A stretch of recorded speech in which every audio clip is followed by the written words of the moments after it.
El Bentley negro se deslizó por el camino de grava con la suavidad de un depredador acechando, su murmullo apenas perceptible que parecía absorber el sonido de los juegos infantiles en el patio. Se detuvo frente a la escalinata de piedra del orfanato de Santa Catalina, y el aire mismo pareció contener la respiración. La puerta del conductor se abrió, pero no fue el chofer quien descendió primero, sino el hombre del asiento trasero. Don Ricardo Velasco emergió en un solo movimiento fluido. Su traje de 3 piezas, color carbón, era una armadura contra la descuidada decencia del mundo. Sus zapatos, de un cuero italiano tan pulido que reflejaban el cielo gris de la tarde, ni siquiera parecieron tocar el suelo manchado de tierra. Observó la fachada del edificio, un viejo caserón de piedra que había visto tiempos mejores y peores, y ahora se aferraba a una dignidad gastada. Sus ojos, del color del acero frío, no veían la historia ni la caridad, veían una estructura que necesitaba reparaciones, una inversión con un rendimiento incierto. Para él, todo era un balance, incluso esto. El ara lo observaba desde el interior, a través del cristal biselado de la puerta principal. Tenía un paño en la mano, con el que había estado puliendo la barandilla de latón del vestíbulo, pero sus dedos se habían quedado quietos. Sentía la llegada de aquel hombre como un cambio en la presión atmosférica, como el silencio que precede a la tormenta. No era el primer benefactor que visitaba Santa Catalina, pero había algo en su quietud, en la forma en que su sola presencia hacía que todo a su alrededor pareciera más pequeño y más pobre, que le erizaba la piel. La directora Morales corrió a recibirlo, su rostro una máscara de ansiedad y esperanza servil. Sus manos se retorcían frente a su delantal almidonado. «Don Ricardo, qué honor. No lo esperábamos tan puntualmente. Pase, por favor, pase. El lugar está un poco revuelto, ya sabe, los niños». Ricardo Velasco la silenció con una mirada que no era cruel, sino simplemente indiferente. Entró en el vestíbulo, y el olor a cera de abejas, a sopa de verduras y a una tristeza antigua pareció retroceder ante él. El ara bajó la vista hacia el paño en su mano, intentando hacerse invisible. A sus 24 años llevaba trabajando en el orfanato casi 6, desde que cumplió la mayoría de edad y tuvo que dejar de ser una residente para convertirse en empleada. Conocía cada crujido de las tablas del suelo, cada mancha de humedad en el techo, cada sueño silencioso que se susurraba en los dormitorios por la noche. Y conocía a los niños, conocía sus miedos y sus esperanzas frágiles como alas de mariposa. «Quiero verlos», dijo Velasco, su voz grave y sin inflexiones. «A todos. No me interesan las presentaciones ensayadas ni las canciones de bienvenida. Quiero verlos en su hábitat natural». La directora Morales parpadeó, desconcertada. Tenía preparado un pequeño recital en el salón principal. «Pero, señor, los niños más presentables están...» «No busco un niño presentable, directora. Busco potencial. Un lienzo en blanco». El ara sintió un escalofrío. Lienzo en blanco. Así hablaba un artista, o un dios, o un tirano, no un padre. Siguió al pequeño grupo a una distancia prudencial, retomando su tarea de limpiar, pero sus oídos y su corazón estaban fijos en el hombre que caminaba por los pasillos como si fuera el dueño del alma de cada niño que pasaba. El recorrido fue una tortura silenciosa. Pasaron por el comedor, donde los niños más pequeños comían su merienda bajo la atenta mirada de la hermana Inés. Los ojos de Ricardo Velasco se posaron sobre ellos con la misma frialdad con la que un joyero examinaría piedras en bruto, descartando una tras otra. Una niña con una risa demasiado estridente, un niño con una mancha de mermelada en la mejilla, otro que lloriqueaba en un rincón. Imperfectos, descartados. Luego subieron al patio de juegos. Allí el caos era más organizado. Los niños mayores jugaban al fútbol con una pelota desgastada, sus gritos llenando el aire. Velasco se detuvo junto a la valla, observando. Su mirada se detuvo en un chico robusto, el líder del equipo, que marcaba un gol con una agilidad sorprendente. «Ese», dijo, señalando con la barbilla. «¿Cómo se llama?» «Es Mateo, señor», respondió la directora, con un hilo de emoción en la voz. «Tiene 12 años, fuerte, sano, un líder nato». Velasco lo observó durante un minuto más, un minuto que pareció una eternidad. El chico, sintiéndose observado, se pavoneó, intentando impresionar al hombre del traje caro. «No», dijo finalmente Velasco, y se dio la vuelta. «Demasiado formado, ya tiene sus propias ideas. Busco arcilla, no una estatua a medio terminar». El ara apretó la mandíbula. Sentía una ira sorda creciendo en su pecho. Aquellos no eran productos en un estante, eran niños, pequeñas almas que ya habían sufrido más pérdidas de las que un adulto podría soportar, y este hombre los juzgaba como si fueran acciones en la bolsa. Continuaron el recorrido, pasando por los dormitorios, las aulas, la pequeña capilla. El ara los seguía, su presencia tan silenciosa como la de un fantasma. Sentía una conexión visceral con aquel lugar, un lazo que iba más allá de su empleo.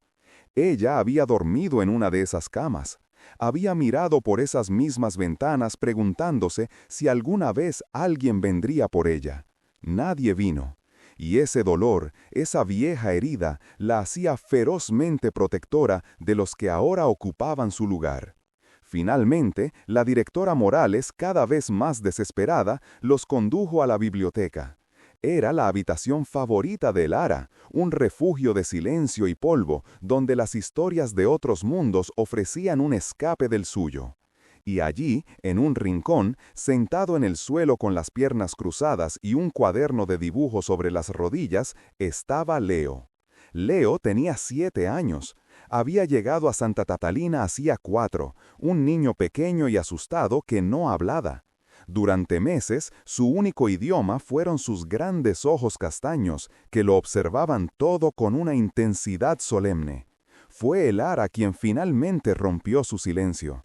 No con preguntas ni con juegos ruidosos, sino con paciencia. Se sentaba a su lado durante horas, leyéndole en voz baja, sin esperar respuesta. Un día, mientras leía un cuento sobre un oso que había perdido a su madre, el pequeño Leo apoyó la cabeza en su brazo y susurró su primera palabra en el orfanato: «Más». Desde entonces se había forjado un vínculo inquebrantable entre ellos. Leo seguía siendo un niño de pocas palabras, pero se comunicaba a través de sus dibujos.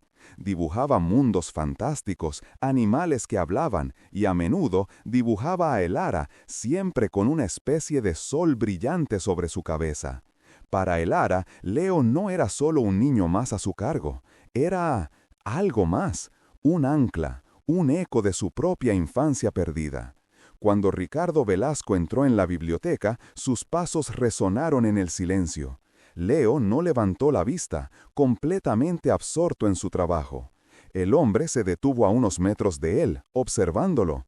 La directora iba a decir algo, a presentarlo, pero Velasco levantó una mano para detenerla. Se acercó lentamente al niño, su sombra cayendo sobre el cuaderno. Leo finalmente sintió su presencia. Levantó la cabeza y sus ojos se encontraron con los del hombre. No había miedo en su mirada, solo una curiosidad tranquila. No se levantó, no sonrió, no intentó agradar, simplemente lo miró y luego volvió a su dibujo. Velasco se inclinó, un gesto que parecía costarle un esfuerzo físico. «¿Qué dibujas?», preguntó. Su voz, aunque no era cálida, había perdido algo de su filo metálico. Leo no respondió. En su lugar, giró el cuaderno para que el hombre pudiera verlo. En la página había un árbol con raíces que se hundían profundamente en la tierra y ramas que se extendían hasta tocar un sol sonriente. No era un dibujo infantil y torpe, había una extraña precisión en las líneas, una sensación de equilibrio y fuerza. Velasco lo miró durante un largo rato. El ara, desde la puerta, sentía que su corazón latía con la fuerza de un tambor de guerra. No, a él no, a cualquiera menos a él. «¿Cuántos años tienes?», preguntó Velasco. 7, respondió Leo, su voz apenas un susurro. «¿Te gusta leer?». Leo asintió, señalando una pila de libros a su lado. «¿Y por qué no estabas fuera, jugando con los demás?». El niño se encogió de hombros. «Aquí es más tranquilo. Puedo oír mis pensamientos». Una extraña expresión cruzó el rostro de Ricardo Velasco. Era casi imperceptible, una ligera contracción en la comisura de sus labios, pero el Ara la vio. Era la mirada de un coleccionista que acaba de encontrar una pieza rara y valiosa. «Directora», dijo Velasco, enderezándose y volviéndose hacia la mujer.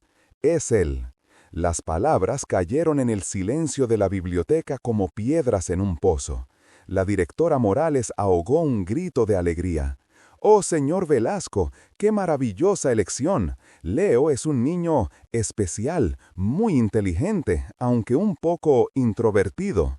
La introversión es un signo de una mente rica, directora. El ruido es para los vacíos. Inicien los trámites. Lo quiero todo listo para el final de la semana. Se dio la vuelta y salió de la biblioteca sin volver a mirar al niño, como si la transacción ya estuviera completa. La directora corrió tras él, balbuceando agradecimientos y promesas. El Ara se quedó paralizada en el umbral. El mundo pareció reducirse a un túnel oscuro con una luz cegadora al final. Veía a Leo, todavía sentado en el suelo mirando el espacio vacío que el hombre había dejado. Luego sus ojos se encontraron con los de ella. En su mirada había una pregunta silenciosa, una confusión que le partió el alma. Esa noche, el Ara no pudo dormir. Daba vueltas en su estrecha cama del ala de empleados, las palabras de Velasco resonando en su cabeza. Lienzo en blanco, arcilla, potencial. Ese hombre no quería un hijo, quería un heredero, un proyecto. Tomaría el espíritu silencioso y creativo de Leo y lo aplastaría, lo moldearía a su imagen y semejanza, fría y calculadora. Lo arrancaría de la única casa que había conocido, del único afecto verdadero que tenía, el de ella. La idea era insoportable. Un pánico frío se apoderó de ella, tan intenso que la dejó sin aliento. No podía permitirlo. Tenía que hacer algo. Al día siguiente, intentó hablar con la directora Morales. La encontró en su despacho, rodeada de papeles, con una sonrisa que no se le había borrado del rostro desde la visita de Velasco. «Directora, con todo respeto, creo que es un error». La sonrisa de la directora vaciló. «¿Un error, Elara? Es un milagro. Don Ricardo Velasco es uno de los hombres más ricos del país. Le dará a Leo todo lo que nunca podríamos soñar, la mejor educación, viajes, un futuro». «No le dará un hogar», la interrumpió Elara, su voz temblando ligeramente. «Le dará una jaula de oro. Ese hombre no tiene corazón, lo vi en sus ojos. Tratará a Leo como a una de sus empresas». La directora suspiró, su expresión endureciéndose. «Elara, sé que le tienes un cariño especial a Leo, pero estás siendo sentimental. A veces te apegas demasiado. Este es su futuro. ¿Qué puedes ofrecerle tú? ¿Un salario de empleada y una habitación en un orfanato? No tienes derecho a interponerte en una oportunidad como esta». Las palabras la golpearon como una bofetada. «No tienes derecho». Tenía razón. Legalmente no era nadie, solo una empleada, una huérfana que nunca había sido elegida. Pero en su corazón sentía un derecho más antiguo, más profundo, un derecho que no podía nombrar. Los días siguientes fueron una agonía. Los abogados de Velasco enviaron montañas de documentos. El proceso de adopción avanzaba a una velocidad vertiginosa, impulsado por el poder y el dinero. El Ara veía a Leo y sentía que el tiempo se les escapaba. Intentó hablar con el niño, explicarle lo que estaba pasando, pero las palabras se le atascaban en la garganta. ¿Cómo le dices a un niño de 7 años que va a ser arrancado de todo lo que conoce para ir a vivir con un extraño? Leo, por su parte, parecía sentir la tensión, estaba más callado que nunca, y sus dibujos se volvieron oscuros, llenos de sombras y figuras solitarias. Una tarde, mientras el Ara le ayudaba a guardar sus cosas en una maleta nueva y cara que había enviado Velasco, Leo le entregó un dibujo. Era un retrato de ella, pero algo era diferente. Alrededor de su cuello había dibujado un pequeño medallón de plata con forma de media luna. El Ara se quedó sin aliento, se llevó la mano instintivamente al cuello, bajo el cuello de su uniforme. Allí, bajo su piel, colgaba de una fina cadena un medallón idéntico, deslustrado por el tiempo. Nadie lo había visto nunca, lo mantenía oculto desde que tenía memoria. «Leo, ¿dónde viste esto?», preguntó, su voz un susurro ahogado. El niño se encogió de hombros. «No lo sé, lo soñé, lo llevabas puesto y cantabas una canción sobre un barquito. El suelo pareció desaparecer bajo los pies de Elara, el barquito, una nana que su madre le cantaba, una melodía que creía había olvidado, pero que de repente resonó en su mente con una claridad dolorosa. Fragmentos de recuerdos, borrosos y confusos, comenzaron a remolinarse en su cabeza. Un jardín con una valla rota, el olor a lavanda, una risa de bebé, un bebé al que ella llamaba Leo. No, no era su nombre, era su apodo, Leoncito, su leoncito. Todo encajó con la fuerza de un rayo. No eran solo dos huérfanos que habían encontrado consuelo el uno en el otro. Eran hermanos. Los habían traído a Santa Catalina juntos, después del accidente. Ella tenía casi 5 años, él apenas 1. En el caos y el trauma, en la burocracia de los servicios sociales, sus expedientes se habían separado. A ella la habían registrado con su nombre completo, Elara. A él, al no poder decir su nombre, le pusieron uno nuevo, Leo. Ella había estado demasiado traumatizada para hablar claramente durante meses, y cuando finalmente pudo, sus vagas referencias a un leoncito fueron descartadas como fantasías infantiles. Con el tiempo, los recuerdos se habían desvanecido, enterrados bajo capas de dolor y supervivencia, convirtiéndose en nada más que un sentimiento inexplicable de conexión, un instinto protector que no podía definir, hasta ahora. Y ese conocimiento lo cambió todo. Ya no era el miedo de una cuidadora, era la furia primordial de una hermana a la que le estaban arrebatando lo único que le quedaba de su familia. El último día llegó demasiado pronto. El Bentley negro estaba de nuevo aparcado frente a la escalinata. Don Ricardo Velasco estaba en el despacho de la directora, firmando los últimos documentos. Elara sabía que era ahora o nunca. Corrió por los pasillos, ignorando las miradas de sorpresa de las otras empleadas. Su corazón martillaba contra sus costillas, no por miedo, sino por una determinación de acero. Irrumpió en el despacho sin llamar. «Elara, ¿qué significa esto?», exclamó la directora Morales, levantándose de un salto. Ricardo Velasco levantó la vista de los papeles, su rostro una máscara de fría irritación. «Saque a esta mujer de aquí». «No pueden llevárselo», dijo Elara, su voz firme a pesar del temblor de su cuerpo. Se dirigió directamente a Velasco, ignorando a la directora. «No saben quién es, no es solo un huérfano». Velasco enarcó una ceja. «Ah, no. ¿Y qué es entonces? ¿El heredero perdido de algún trono? Ahorrémonos el melodrama, señorita». «Es más que eso», insistió Elara, dando un paso al frente. «No es apto para usted. Él necesita amor, no un director ejecutivo. Necesita paciencia y calidez. Necesita una familia, no una corporación». «Y supongo que usted es la experta en lo que él necesita», dijo Velasco con un sarcasmo gélido. «¿Por qué este interés tan desmedido? Es solo un niño más en este lugar. ¿Por qué le importa tanto? ¿Acaso es hijo suyo?». La pregunta, cargada de desprecio, fue la chispa que encendió la pólvora de su alma reprimida. Elara levantó la barbilla, las lágrimas que asomaban a sus ojos no eran de debilidad, sino de una furia helada y justa. La habitación pareció encogerse, el aire se volvió denso, cargado con el peso de una verdad a punto de estallar. «No», dijo, su voz, ahora despojada de todo temblor, resonó con una claridad cortante. La directora Morales dio un respingo, como si la propia palabra fuera un latigazo. Velasco cruzó los brazos, una sonrisa condescendiente dibujándose en sus labios, como si hubiera ganado un punto en una negociación trivial. «Entonces, todo este teatro es aún más patético de lo que pensaba. Una simple empleada con un apego poco saludable. Directora, por favor». «Es mi hermano», interrumpió Elara. El silencio que siguió fue absoluto, tan profundo que se podía oír el zumbido de la lámpara fluorescente del techo. La sonrisa de Ricardo Velasco se desvaneció, reemplazada por una incredulidad total. La directora Morales se llevó una mano a la boca, sus ojos desorbitados fijos en el Ara, como si la viera por primera vez, no a la chica callada que limpiaba los suelos y servía las comidas, sino a una extraña llena de secretos. ¿Su hermano?, tartamudeó la directora, pero su expediente no dice nada, ni el de Leo tampoco, no hay ningún parentesco registrado.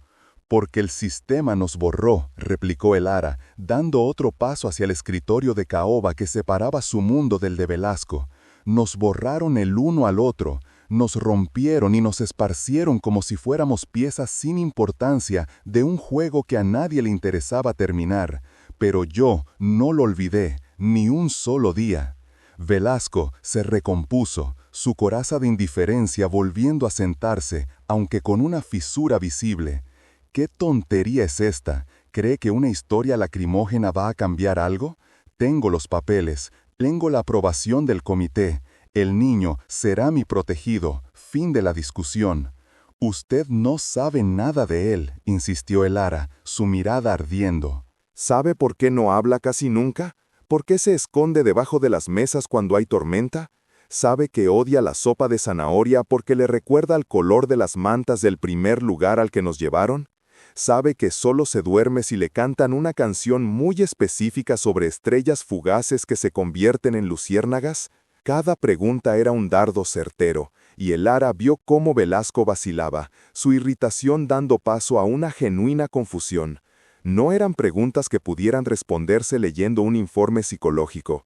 Eran las claves de un alma, y él no poseía ninguna. Señor Velasco, ese niño me llamaba hermana en el orfanato, dijo el Ara, y esta vez las lágrimas rodaron por sus mejillas, calientes y liberadoras.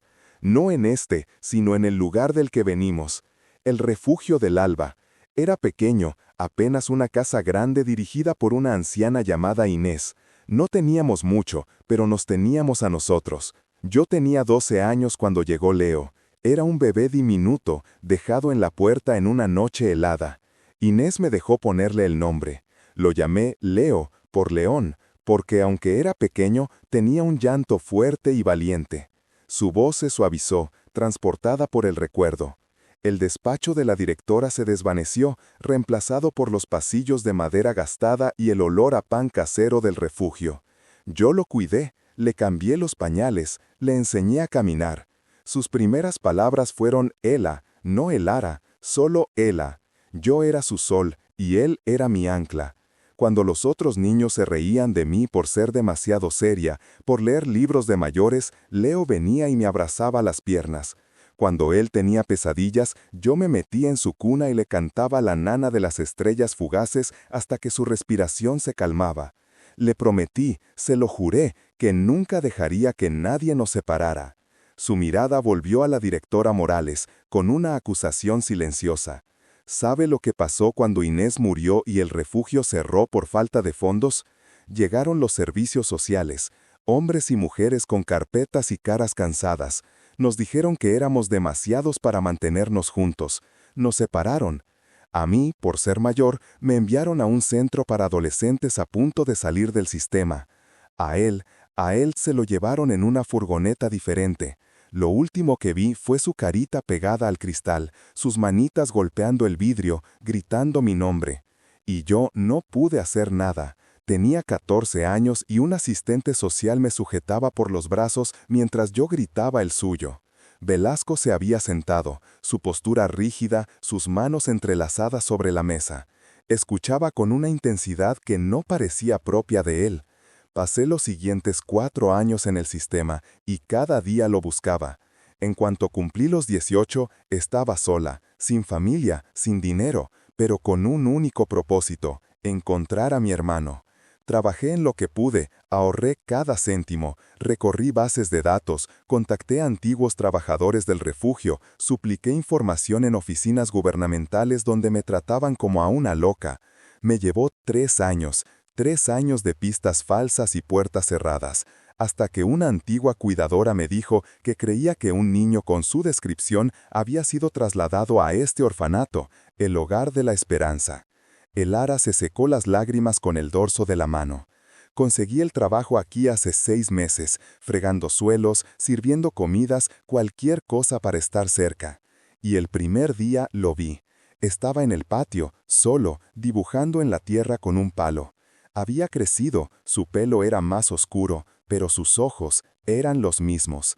Quise correr y abrazarlo, pero no podía. Habían pasado casi 7 años. Él era un niño asustado y yo una extraña. Podría haberle hecho más daño. Así que esperé, lo observé desde lejos, me aseguré de que comiera, de que tuviera una manta extra por la noche. Le dejaba pequeños dibujos en su almohada, de leones y estrellas. Y poco a poco él empezó a notarme. No me recordaba conscientemente, pero creo que una parte de él en lo más profundo sentía la conexión. Por eso, el otro día, cuando se cayó y me acerqué a consolarlo, me miró y susurró, «Hermana». No fue un accidente, fue un eco, el eco de una promesa. El relato quedó suspendido en el aire.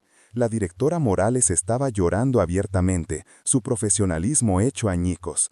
Ricardo Velasco, por su parte, tenía la mandíbula apretada, su rostro era ilegible. «Es una historia conmovedora, señorita», dijo finalmente, su voz más grave que antes. «Pero sigue sin ser una prueba». Es su palabra contra los registros oficiales. No necesito registros, dijo el Ara con una nueva oleada de fuerza. Tengo algo mejor. Antes de que nos separaran, en el refugio, tallé 2 pajaritos de un trozo de madera que encontré. Eran toscos, imperfectos, pero eran nuestros. Uno para mí y uno para él. Le dije que mientras cada uno tuviera su pájaro, el hilo invisible que nos unía nunca se rompería. Yo todavía tengo el mío. Con manos temblorosas, sacó de su bolsillo un pequeño cordón de cuero del que colgaba un pájaro de madera, suavizado por años de ser sostenido. Lo puso sobre el escritorio de Velasco. Era una cosita humilde, casi infantil, y parecía absurdamente fuera de lugar sobre la superficie pulida y cara. El suyo está en la caja de cartón que guarda debajo de su cama, la caja que pone tesoros. Está envuelto en un trozo de tela azul, la única que le queda de su manta de bebé. «Directora», se giró hacia la mujer, «usted tiene acceso a sus cosas, vaya y compruébelo. Si no está allí, me iré y no volverán a verme nunca más. Dejaré que se lo lleven. Pero si está...». No necesitó terminar la frase. La directora Morales, con una determinación que no había mostrado antes, se levantó y salió del despacho a paso rápido, sin siquiera mirar a Velasco. La tensión en la habitación se hizo casi insoportable. El Ara y Velasco se quedaron solos, en un duelo silencioso. Él no apartaba la vista del pequeño pájaro de madera. «¿Por qué él?», preguntó el Ara en voz baja, rompiendo el silencio. «De todos los niños del mundo, ¿por qué mi hermano? Usted podría adoptar a cualquier niño, ¿por qué uno que está tan roto?». Velasco levantó la vista, y por primera vez, el Ara vio algo más allá del empresario despiadado. Vio una sombra de algo parecido a la soledad. «Mi empresa está lanzando una nueva fundación benéfica, para huérfanos. Los asesores de imagen sugirieron que adoptar un niño sería un gesto poderoso, una demostración de compromiso». «¿Un gesto?», repitió el Ara incrédula. «¿Leo es un truco de relaciones públicas para usted? ¿Un accesorio para su imperio?». «No empezó así», admitió Velasco, y el hecho de que lo admitiera la sorprendió. «Me mostraron docenas de expedientes, niños sonrientes, sanos, fáciles, pero luego vi el suyo. Leí sobre su silencio, su retraimiento. El informe decía que era un caso difícil, que había un vacío en él que nadie había podido llenar.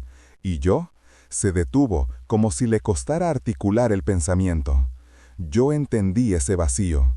Pensé que quizás 2 vacíos juntos podrían hacer algo menos que un vacío.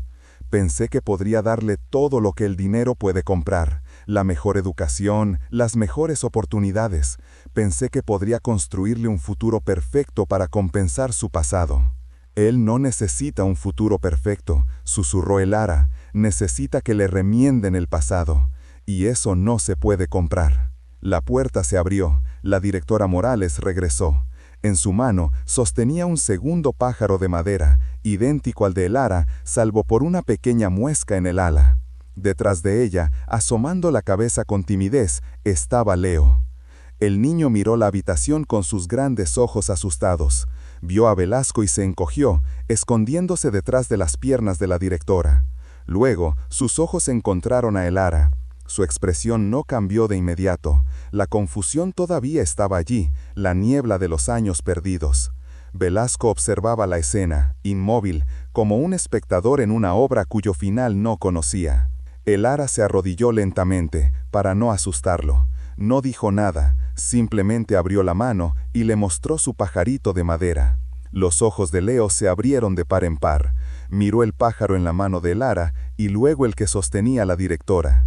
Su pequeña mano se extendió y tomó el suyo. Lo apretó con fuerza. «Pájaro», murmuró, su primera palabra en la habitación. «Sí, mi leoncito», dijo Elara, su voz quebrada por la emoción.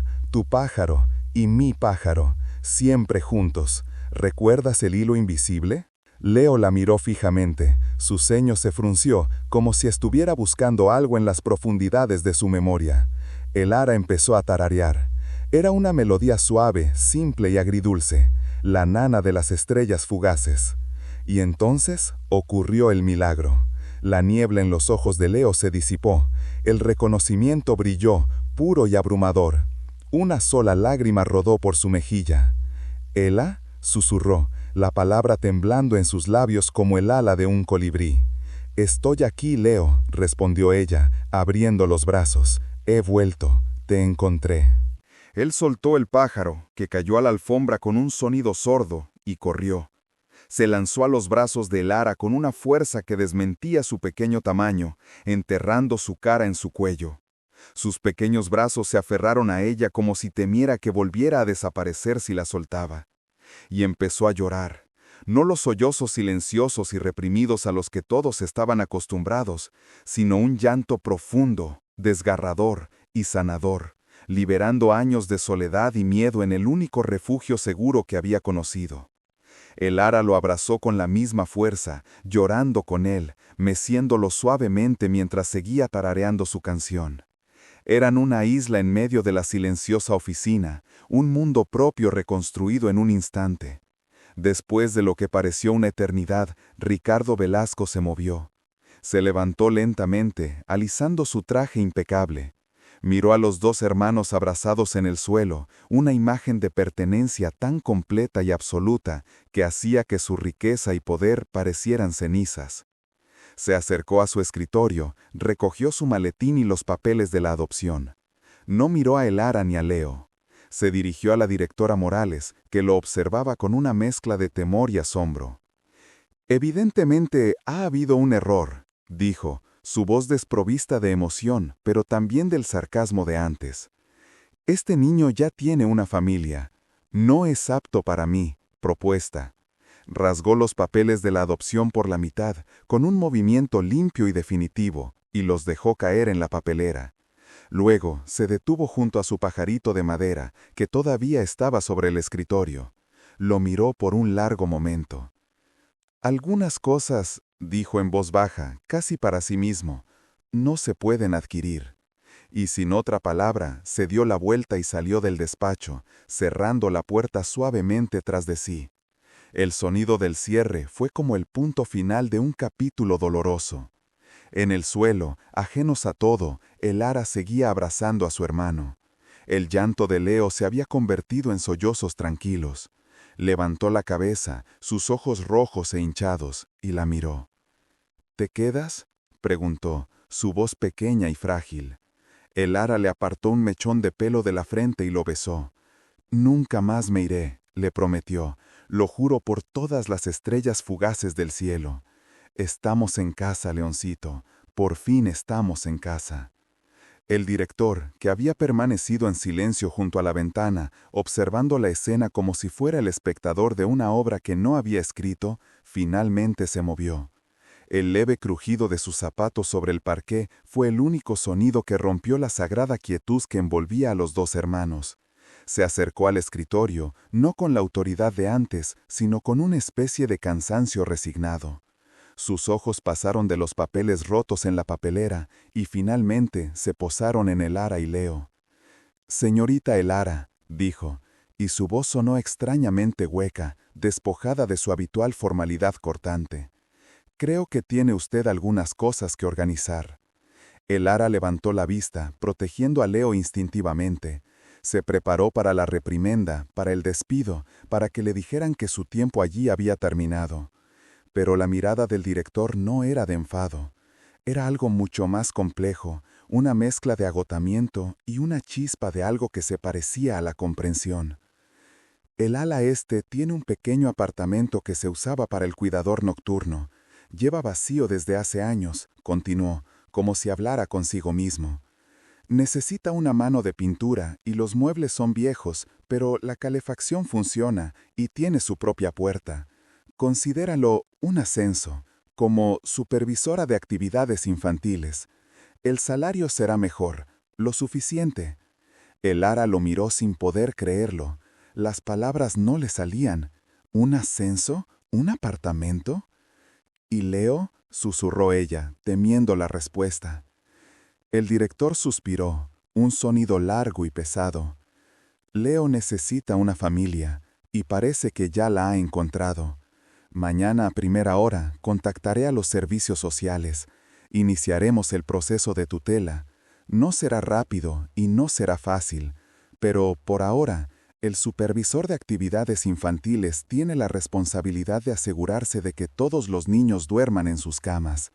Y creo que la cama de su hermano, a partir de esta noche, está en ese apartamento. Las lágrimas que Lara había estado conteniendo finalmente se derramaron, pero esta vez no eran de dolor o miedo, sino de una gratitud tan inmensa que le quemaba la garganta. Solo pudo asentir, incapaz de articular un gracias.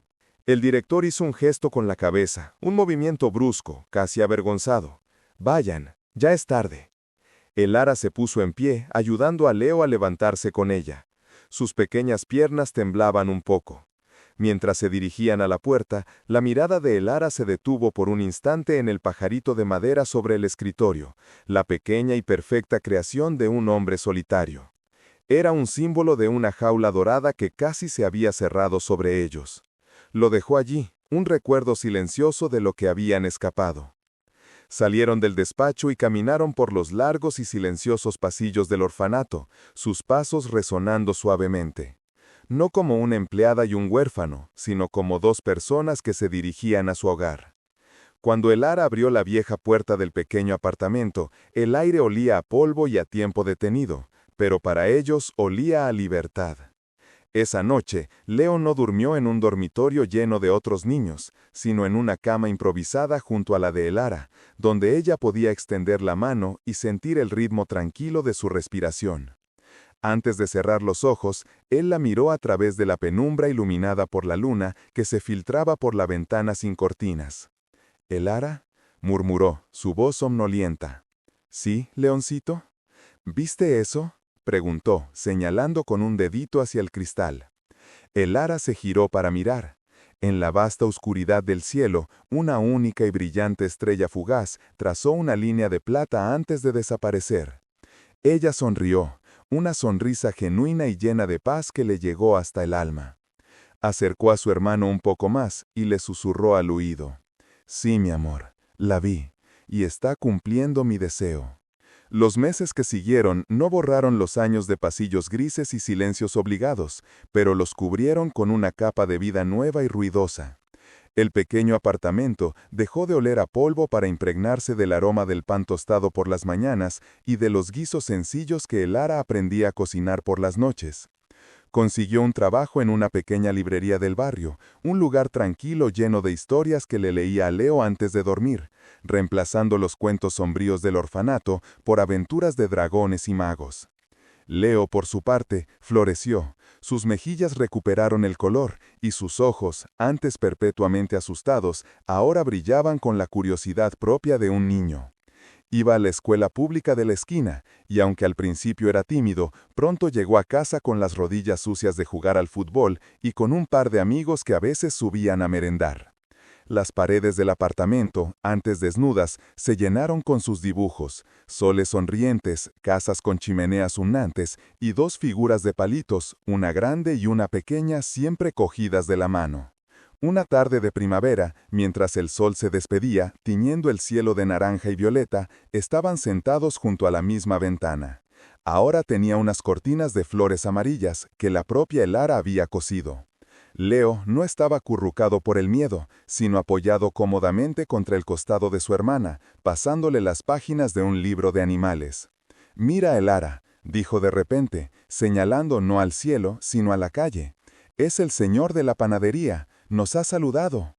Elara sonrió y devolvió el saludo con la mano.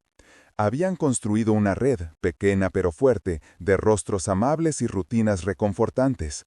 Ya no eran dos fugitivos en la oscuridad, sino parte de la luz del día. Leo levantó la vista hacia ella, su expresión seria por un instante. «¿Recuerdas la estrella que vimos la primera noche?» Elara asintió, el corazón hinchándose en el pecho. ¿Cómo podría olvidarlo? «Dijiste que estaba cumpliendo tu deseo», continuó él, su vocecita apenas un susurro. Ella lo rodeó con un brazo y lo apretó contra sí, apoyando la barbilla en su cabeza, aspirando el olor a champú infantil y a la tiza de la escuela. Miró por la ventana, no buscando más señales en el firmamento, sino observando el reflejo de ambos en el cristal. Dos siluetas unidas, recortadas contra el cálido resplandor de su propia lámpara. «Tú eras mi leoncito», le dijo en voz baja, la respuesta más sencilla y verdadera que jamás había pronunciado. «Siempre lo fuiste. Mi deseo era este momento, estar aquí, contigo, y que nunca más tuviéramos que despedirnos». Leo no dijo nada, solo se acurrucó un poco más, como si quisiera fundirse con ella. No necesitaban más palabras. Afuera, la noche comenzaba a caer, pero dentro de aquel pequeño apartamento, en el abrazo de una hermana que por fin había encontrado a su hermano, ya había amanecido para siempre. Los meses que siguieron no estuvieron llenos de grandes acontecimientos, sino de pequeños milagros cotidianos que Elara atesoraba como si fueran joyas. El sonido de la risa de Leo rebotando en las paredes mientras perseguía una mota de polvo iluminada por el sol, el aroma a cereales derramados en la mesa de la cocina cada mañana, la forma en que él le entregaba un dibujo arrugado al volver ella del trabajo, un sol con cara sonriente y dos figuras de palo tomadas de la mano. Eran las piezas de una vida que ella solo se había atrevido a soñar. Una tarde de sábado, mientras ordenaba un viejo baúl, encontró la fotografía. Era la única que tenía de ellos dos juntos antes de la separación. Ella, una niña de no más de 5 años, con el pelo revuelto, sosteniendo torpemente a un bebé envuelto en una manta. La imagen estaba descolorida, los bordes gastados de tanto haberla tocado en la soledad de su litera en el orfanato. Leo, que estaba construyendo una torre de bloques en el suelo, se acercó con curiosidad. «¿Quién es ese bebé?», preguntó, señalando con su dedito. «Eres tú, leoncito», respondió Elara con suavidad, sentándose en el suelo a su lado. «Y esa soy yo». Leo frunció el ceño, estudiando la foto como si intentara descifrar un mapa antiguo. «¿Por qué estás tan seria?». Elara se quedó mirando la expresión de su propio rostro infantil, una seriedad impropia de su edad, una mirada de feroz protección. «Porque te estaba cuidando», dijo, la voz quebrándosele un poco. «Tenía miedo de que alguien te llevara». Él levantó la vista de la foto y la miró a los ojos. No había tristeza en su mirada, solo una comprensión tranquila. Se acercó y, con la naturalidad de quien siempre ha pertenecido a ese lugar, apoyó la cabeza en el hombro de Elara. «Pero me encontraste», afirmó, no como una pregunta, sino como el final de un cuento. Esa noche, mucho después de que Leo se durmiera, Elara se asomó a la ventana. El cielo estaba despejado y una única estrella brillaba con especial intensidad, la misma que habían visto juntos aquella primera noche. Pero ya no la miraba con el anhelo desesperado de un deseo, la miraba con gratitud. El apartamento estaba en silencio, a excepción de la respiración acompasada que venía de la habitación de al lado. Era el sonido más hermoso del mundo, era el sonido de un hogar. Se dio cuenta de que la vida no consistía en esperar a que los deseos se cumplieran, sino en construir un lugar donde esos deseos pudieran vivir cada día. Y mientras la luz de la estrella lejana se filtraba por el cristal, Elara supo, con una certeza que le llenaba cada rincón del alma, que su amanecer no había sido un instante, sino que se había convertido en el aire que respiraban, en la luz perpetua que ahora iluminaba todos sus días. Ya no había más oscuridad que temer. Estaban en casa. Los meses que siguieron se tejieron con la hebra dorada de lo cotidiano, un tapiz de normalidad que para Elara era el lujo más extraordinario. El silencio de su apartamento fue reemplazado por una sinfonía de vida, el sonido de pequeños pies corriendo por el pasillo, la melodía desafinada de una canción infantil, las risas que estallaban sin previo aviso y que eran capaces de remendar cualquier grieta en su alma. Aprendieron a conocerse de nuevo, no como los niños asustados del orfanato, sino como las personas en las que se habían convertido. Descubrieron que a Leo le encantaban los dinosaurios y odiaba el brócoli, y que Elara tenía una habilidad sorprendente para imitar el sonido de una gaviota, un talento inútil que hacía a Leo revolcarse de la risa. Una tarde de sábado, mientras la lluvia golpeaba suavemente contra la ventana, encontraron una vieja caja de fotos de Elara. En el fondo había una única fotografía arrugada, dos niños pequeños, ella con un vestido descolorido y él con un mameluco demasiado grande, sentados en los escalones de piedra del orfanato. No sonreían, pero sus manos estaban entrelazadas con una fuerza que desafiaba la tristeza de sus ojos. Leo, ahora sentado a su lado en el sofá, con la cabeza apoyada en su brazo, señaló la imagen. ¿Éramos nosotros?, preguntó con una voz suave. Elara asintió, una emoción cálida extendiéndose por su pecho. Sí, éramos nosotros. Estábamos esperando. ¿Esperando qué? A que alguien nos encontrara, respondió ella, y luego lo miró, sus ojos reflejando la luz tenue de la lámpara. Esperándonos el uno al otro, supongo. Leo tomó la fotografía y la observó con atención. Luego, con la lógica simple y profunda de un niño, dijo: «Bueno, ya no tenemos que esperar más». Con esas palabras, el último vestigio de la niña huérfana que vivía en Elara se desvaneció. Ya no era una superviviente que anhelaba un hogar, era la constructora de uno. El señor Alister los visitaba de vez en cuando, siempre con un libro para Leo y una sonrisa de genuino orgullo para Elara, viendo en ellos el resultado más tangible y hermoso de su trabajo. Esa noche, cuando arropó a Leo en su cama, él la detuvo antes de que se fuera. «Elara», susurró, «¿nuestra estrella sigue ahí fuera?» Ella se asomó a la ventana. El cielo, limpio tras la lluvia, estaba salpicado de luces incontables. «Sí, Leo, pero ahora no es solo una. Mira», señaló el vasto firmamento. «Ahora las tenemos todas». Él sonrió, acurrucándose bajo las sábanas. Elara volvió al salón y se quedó un momento de pie en la quietud. El apartamento no era grande ni lujoso, pero cada rincón estaba impregnado de pertenencia. La vida que había soñado no había llegado como un rálago de fortuna, sino que se había construido día a día, con tortillas quemadas, deberes de matemáticas, cuentos antes de dormir y abrazos que curaban viejas heridas. Ya no eran dos almas perdidas buscando una estrella, sino una constelación propia, pequeña pero infinita, brillando con una luz que era solo suya. Y en ese resplandor, finalmente, encontraron la paz. Unos pasos suaves la sacaron de su ensoñación. El señor Alister estaba de pie en el umbral de la sala, con una expresión de serena satisfacción en el rostro. Sostenía en sus manos un pequeño marco de madera. «Pensé que esto podría quedar bien en la repisa», dijo en voz baja, acercándose. Dentro del marco había una fotografía de los tres, tomada hacía apenas unos meses en la playa. Leo estaba a hombros de Alister, riendo a carcajadas con la cara manchada de helado, mientras Elara, de pie a su lado, los miraba con una sonrisa que le iluminaba todo el rostro. Era la imagen de la felicidad espontánea, no posada, una felicidad que había creído perdida para siempre. «Es perfecta», murmuró Elara, tomando el marco con delicadeza. Mientras buscaba el lugar ideal para colocarlo, un pequeño ruido los hizo girar. Leo estaba de pie en el pasillo, arrastrando su manta favorita y frotándose los ojos. «Tuve un sueño», dijo con voz somnolienta. Alistair se arrodilló para quedar a su altura. ¿Un mal sueño, campeón? Leo negó con la cabeza. No, era bueno. Soñé que dibujaba las estrellas. Abrió su pequeña mano y les mostró un papel doblado que había traído consigo. Lo desdobló con cuidado.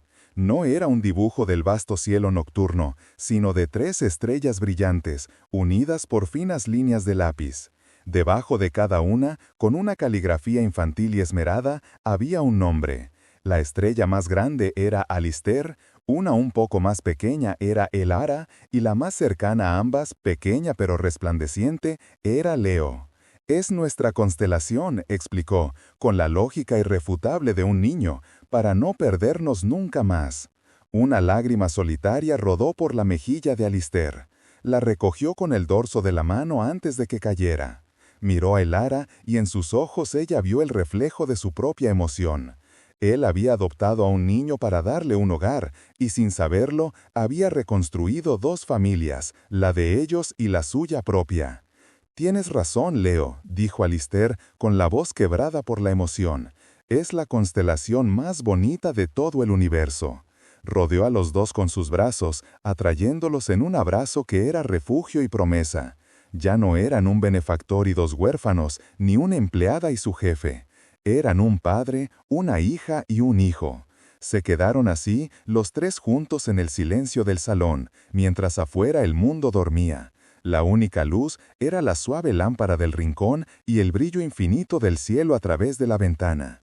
Ya no necesitaban buscar una estrella guía en la distancia. Habían aprendido que los verdaderos hogares no se encuentran mirando hacia arriba, sino mirándose los unos a los otros.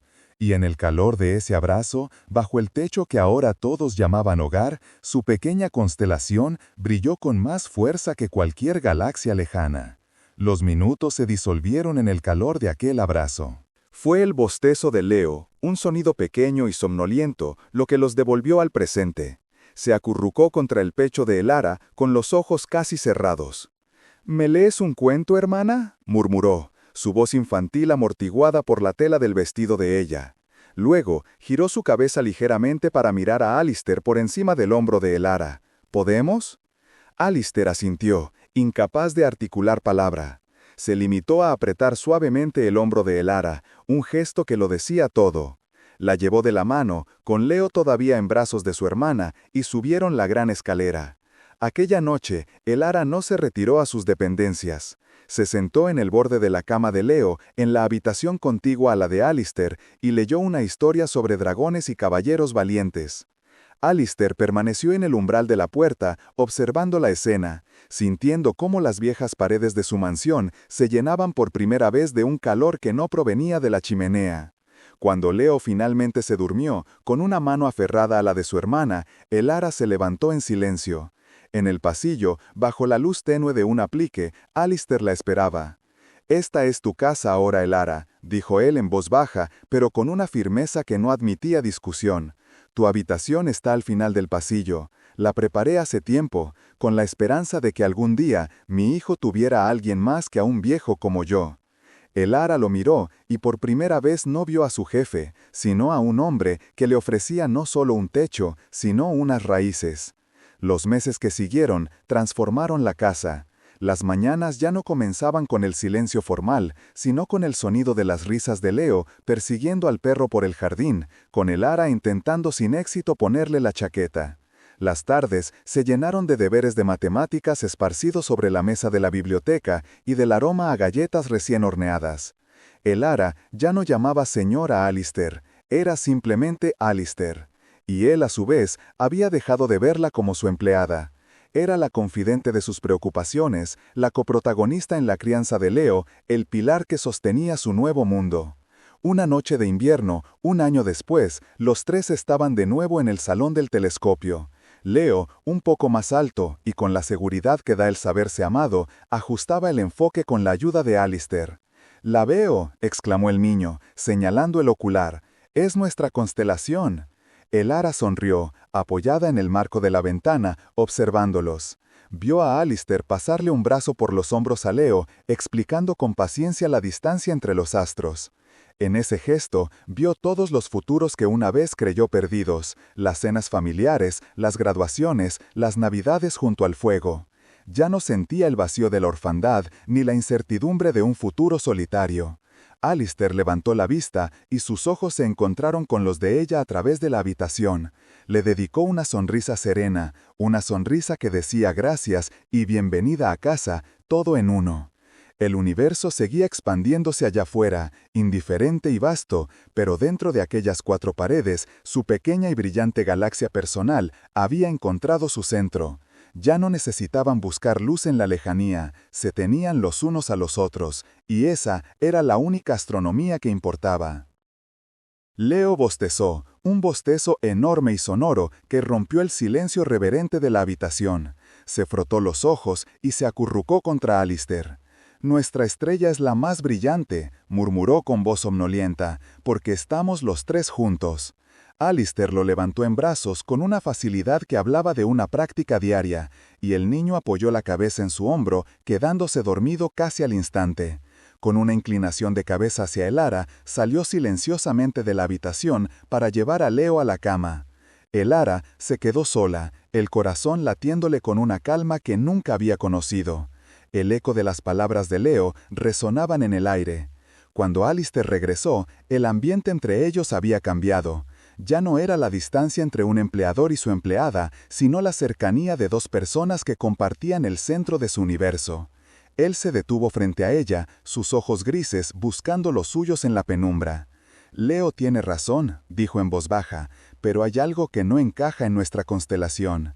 El ara sintió una punzada de miedo, una vieja sombra del orfanato. ¿Acaso iba a terminar? Alistair pareció leer su pensamiento. Una constelación no tiene miembros de servicio, el ara, continuó, su voz cargada de una ternura que la desarmó. Solo tiene estrellas brillando juntas, y tú eres una de las más brillantes. Metió la mano en el bolsillo de su chaqueta y sacó un sobre. No era un cheque de pago. Se lo tendió. Con manos temblorosas el ara lo abrió. Dentro no había un contrato ni dinero, sino un documento legal. Eran los papeles de la tutela de Leo, recién modificados. Junto a la firma de Alistair, en el espacio para el segundo tutor, estaba escrito su nombre, el ara Vance. Levantó la vista, con los ojos anegados en lágrimas, incapaz de hablar. «Esta es tu casa, el ara», dijo Alistair, su voz firme y segura. «No porque trabajes aquí, sino porque perteneces a ella, perteneces a nosotros». Y en ese momento, la última pared invisible que los separaba se desmoronó para siempre. Ya no era la huérfana, ni la empleada, era el ara, era hermana, era familia. Afuera, las estrellas seguían su curso milenario, pero dentro de esa casa, 3 almas solitarias habían formado un nuevo cielo, uno propio, donde cada noche podrían mirar hacia arriba y encontrar el camino de vuelta a casa.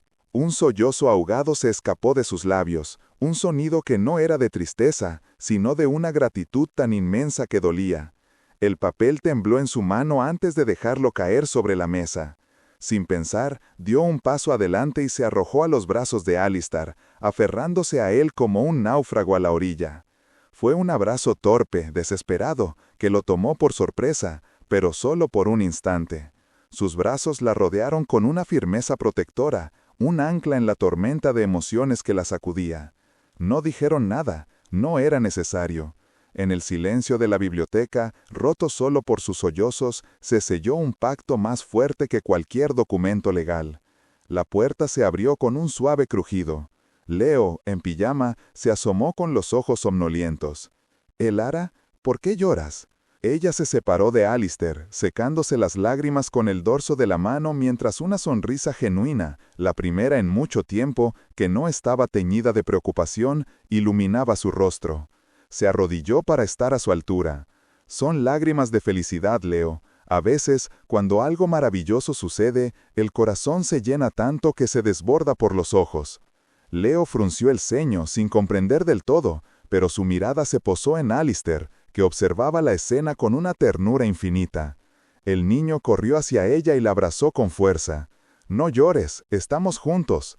«Sí», susurró el ara, devolviéndole el abrazo y besando su cabello. Alistair se arrodilló junto a ellos, completando el círculo. Leo, sintiendo la seguridad de ambos, se acurrucó entre los dos, y en el centro de aquel abrazo, el universo pareció encontrar su equilibrio. Los meses que siguieron pintaron un nuevo cuadro sobre el lienzo de la mansión Blackwood. El silencio ya no era pesado y solitario, sino tranquilo y lleno de paz. Las risas de Leo rebotaban en los pasillos que antes solo conocían el eco de pasos solitarios. El ara ya no se movía con la eficiencia silenciosa de una empleada, sino con la confianza de quien pertenece a un lugar. Enseñó a Leo a leer en la misma biblioteca donde había descubierto su tutela, y juntos plantaron un pequeño jardín de hierbas junto a la cocina, cuyas fragancias se mezclaban con el olor a pan recién hecho.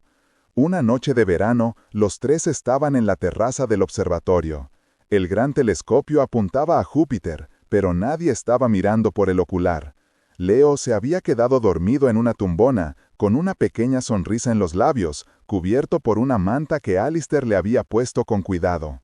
El ara y Alistair estaban apoyados en la barandilla, contemplando el tapiz de estrellas. ¿Recuerdas lo que me dijiste esa noche?, preguntó el ara en voz baja. Sobre las constelaciones. Alistair asintió sin apartar la vista del cielo. Lo recuerdo. Tenías razón. Nunca pensé que podría formar parte de una. Siempre me sentí como una estrella errante, destinada a vagar sola. Las estrellas errantes no existen, el ara, respondió él. Su voz era un murmullo profundo y cálido. Solo son estrellas que aún no han encontrado su órbita. A veces, solo necesitan un poco de gravedad para atraerlas al lugar correcto. Ella lo miró, y en la penumbra vio no al señor Blackwood, el millonario enigmático, sino a Alistair, el hombre que le había dado un trabajo, luego un propósito, y finalmente, un hogar. El hombre que, junto con un niño pequeño y valiente, se había convertido en su gravedad. «Gracias», dijo ella, y la palabra contenía mundos enteros. «Por todo». Él sonrió, una sonrisa genuina que llegaba a sus ojos. «No, gracias a vosotros. Esta casa estaba llena de cosas, pero vosotros la llenasteis de vida, la convertisteis en un hogar». El ara volvió su mirada al cielo infinito. Allá arriba, innumerables soles ardían en la inmensidad del espacio, cada uno un mundo en sí mismo, pero encontrando su belleza en la forma en que se unían a otros para dibujar historias en la oscuridad. Abajo, en la tierra, en una terraza silenciosa, su pequeña constelación personal brillaba con una luz propia, cálida, constante e inquebrantable. Y por primera vez en su vida, el ara no deseó estar en ningún otro lugar del universo. Estaba exactamente donde debía estar. Había llegado a casa.